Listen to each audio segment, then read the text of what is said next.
Brazil কি Argentina, European কয়েকটা দেশ, এদের সকলের সাথে আমাদের যোগাযোগ অলরেডি শুরু হয়েছে।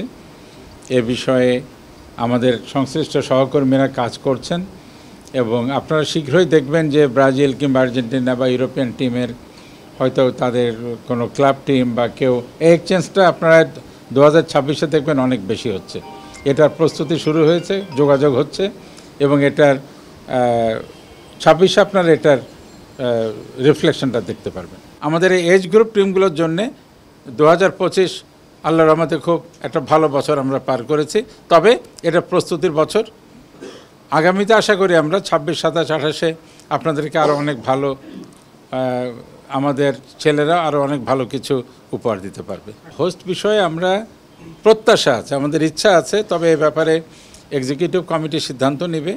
সেখানে আমরা কোনো ডিটেল আলোচনায় এখনও যাইনি, তবে আশা করি এটা আলোচনা হবে এবং সব কিছু মিলিয়ে যদি সম্ভবপর হয় আমরা তাহলে হোস্টিং করব।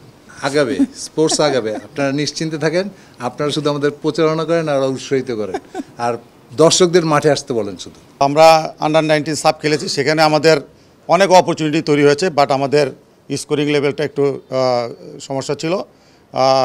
আমরা যদি দেখি যে আন্ডার-17 সাপেও শ্রীলঙ্কা তো আমরা অনেক সুযোগ তৈরি করেছি, কিন্তু গোল কম এসেছে।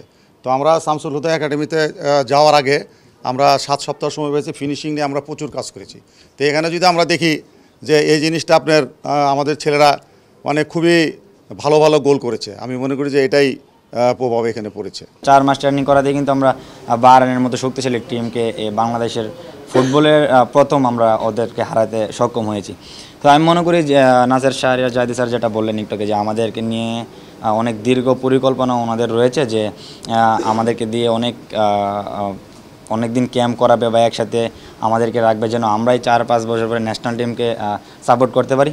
তো আমি মনে করি এটা আমাদের জন্য অনেক, ফুটবলের জন্য এবং আমাদের প্লেয়ারদের জন্য অনেক ভালো হবে যদি আমরা একসাথে থেকে প্র্যাকটিস করতে পারি।